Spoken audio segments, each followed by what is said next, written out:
안녕하십니까. 내일 아침 종안신문의 주요 기사를 딱딱 풀어서 해석해 드리는 종안딱풀 11월 20일 금요일에 인사드립니다. 집값 폭등에 이어서 전세 대란이 일어나고 있죠. 자, 이낙연 민주당 대표가 가는클럽 토론회에서 이 전세 대책을 이야기한다면서 오피스텔이나 상가 건물, 호텔바, 공실을 주거용으로 개조해서 전월세로 내놓는 방안이 정부 대책에 포함되어 있다. 그 이야기를 하고 나서 상당히 민심이 덜끓었습니다.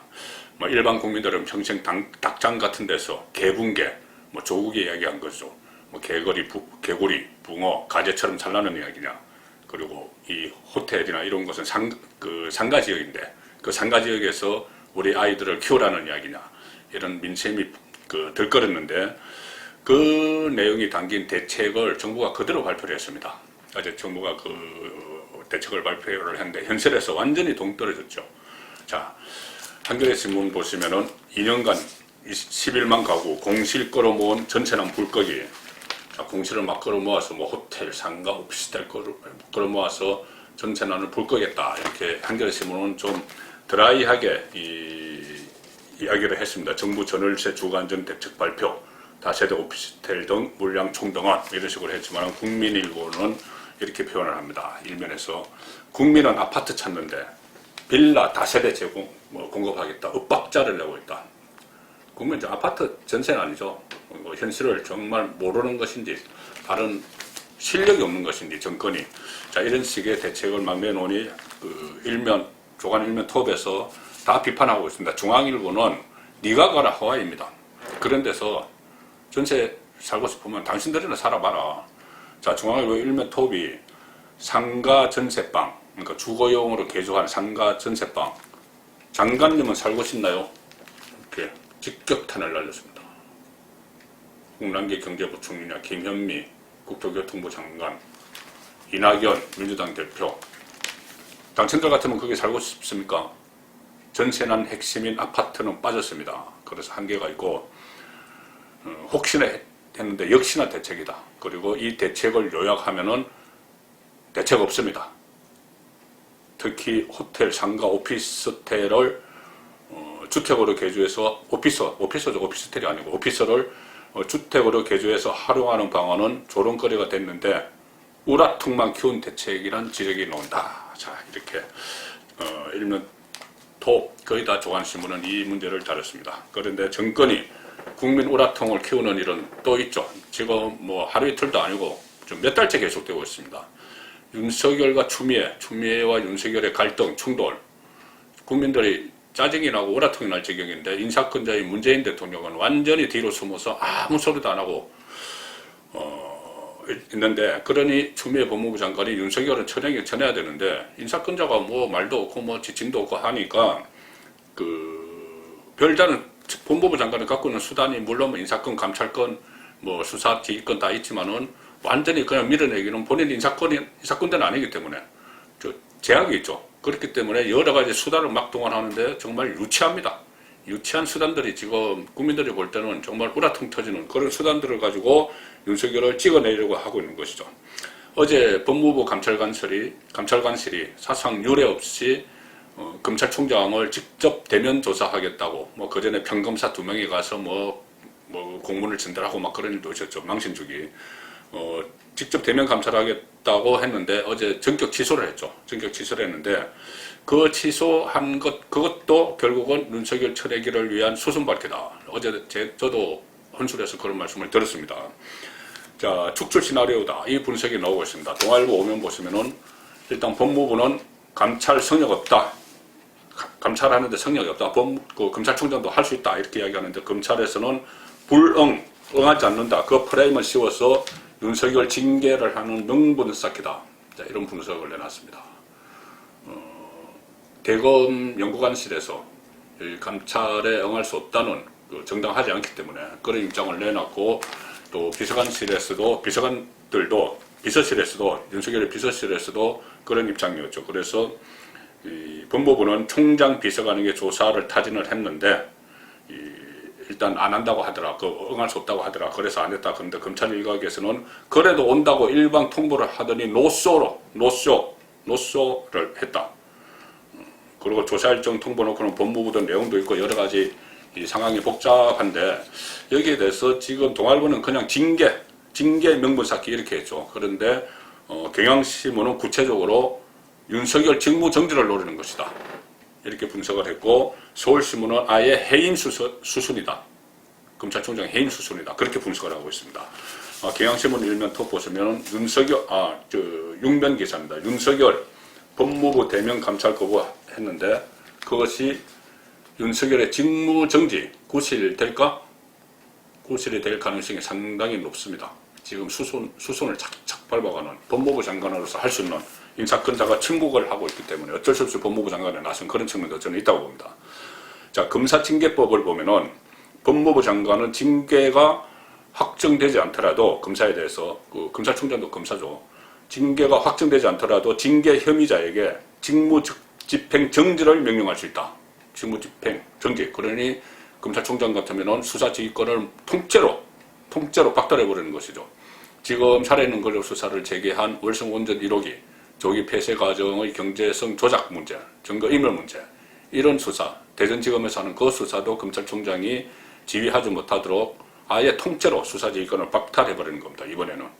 그전에는 개별 사건에 대해서 몇 가지 했죠. 뭐 가족 사건이나 라임 사건이나. 근데 이번에는 아예 직무 정지를 명령하면은 통째로 다 박탈해버리게 됩니다.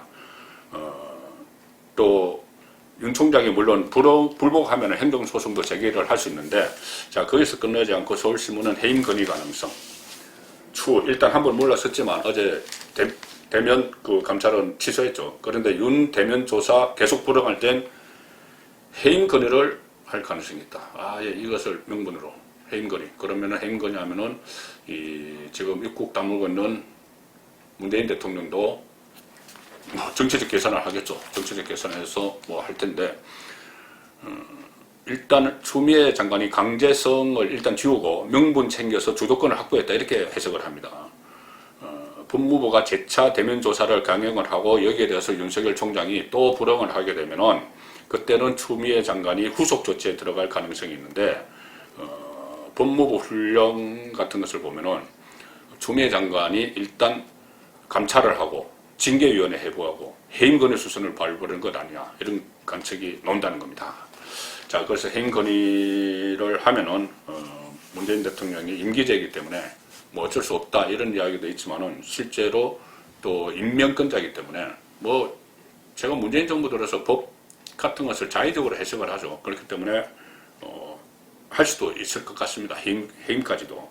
자, 그런 상황이라면은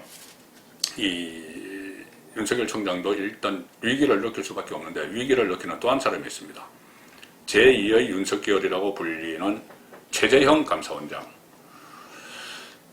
자, 지금 월성 원전 수사, 탈원전 수사, 여기에 대해서는 처음에 시초가 국회에서 감사원에 감사를 요청을 했고, 최재형 감사원장이 이끄는 감사원이 원리 원칙대로 다 감사를 해서 여러 가지 문제점들을 밝혀냈죠. 경제성 평가 조작, 또 증거인멸, 440사건의 문건을 하루밤에 전부 다 없애버린 그런 것을 다 밝혀냈는데, 그러면서 최재형 감사원이 윤석열 검찰 쪽에 방대한 자료, 7천 쪽이라고 하는 방대한 자료를 건넸죠. 수사 참고 자료, 이렇게 해서 마치 고발장 같은 수준의 그런 구체적인 내용들이 담긴 그 문건들을 다 건넸습니다.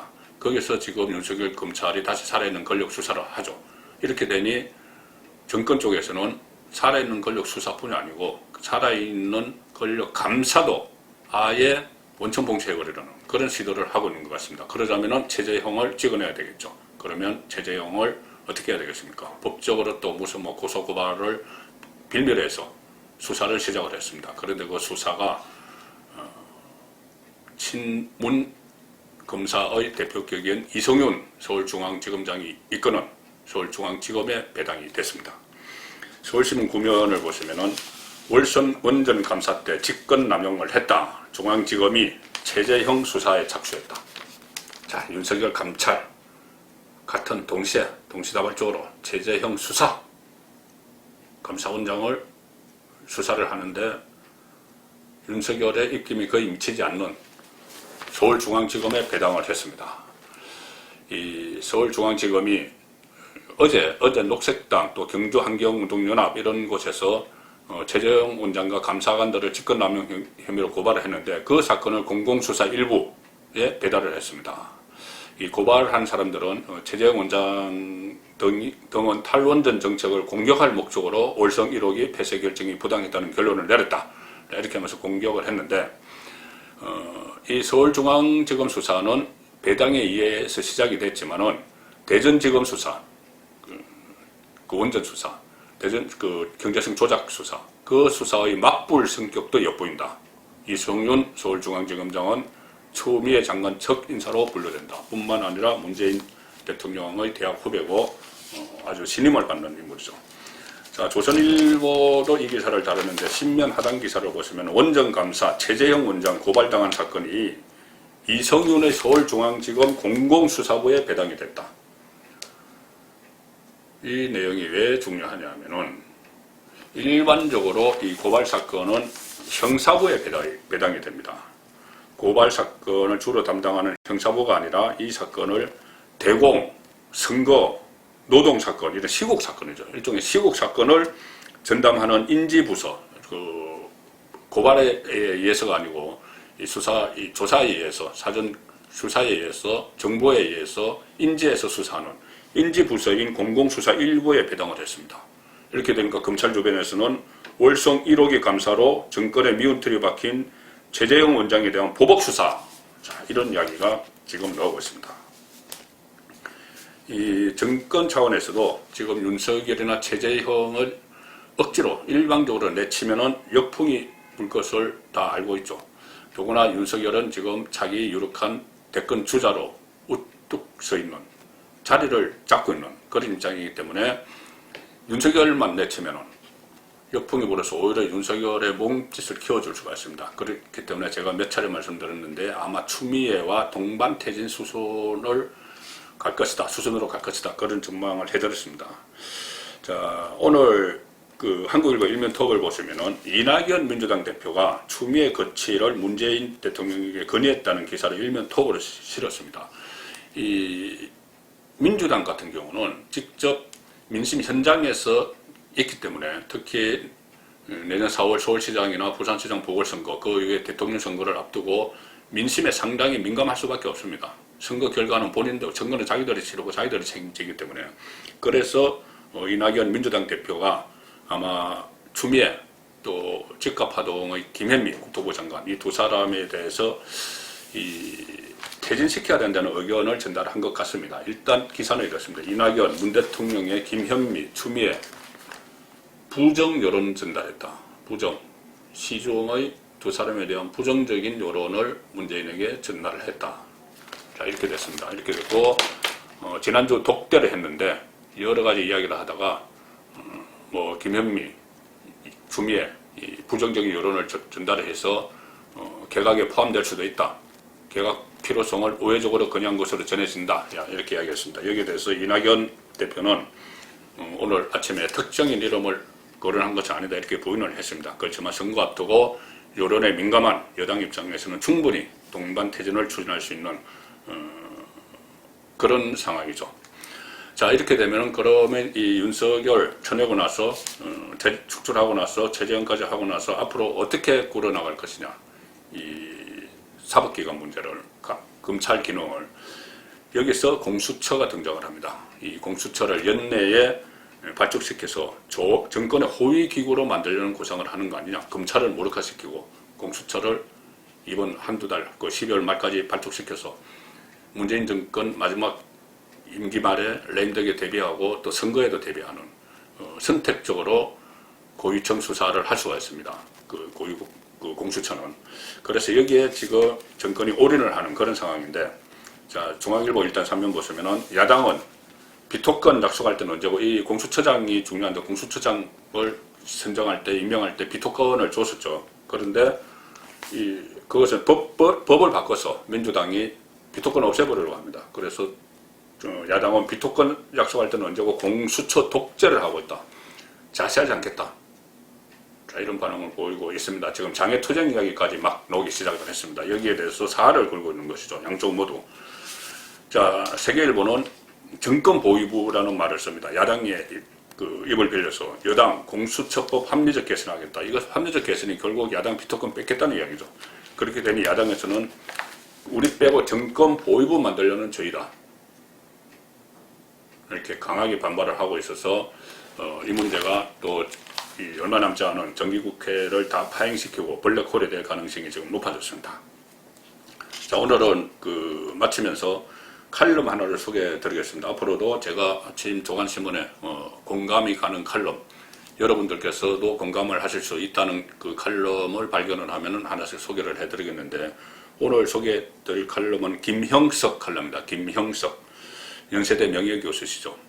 1920년생입니다. 올해 만으로 100세 되신 분이죠. 김형석 교수, 동아일보에 실은 칼럼이다. 민주주의 없는 민주당, 국민 외면하는 국민의힘. 민주당에는 민주주의가 없고 국민의당은 국민의 외면을 받는다는 이야기입니다. 자, 이 칼럼, 김형석 칼럼입니다. 요지는 이겁니다. 민주당은 민주주의를 포기했고 국민의힘을 따르는 국민은 찾아보기 어려워졌다. 그 책임은 문재인 정권과 민주당에 있다. 지금 공수처, 제가 말씀드린 공수처는 왜 필요한가? 윗물이 맑아야 아랫물이 맑아지기 때문이다. 그런데 윗물을 흙탕물로 만드는 장본인들이 누구인가? 입법을 서두르는 주체가 처음에는 적폐청산으로 출발했다. 민주당 이야기하는 겁니다. 과거 정권의 적폐를 처단했다. 그런데 지금은 과거보다 적폐가 더 심각해졌다. 그 적폐의 주인공들은 우리 편이기 때문에 보호를 받고 상대방의 정치 기반과 기능까지 약화시키고 있다. 오늘 소개해드린 칼럼이었습니다. 조간 따풀이었습니다.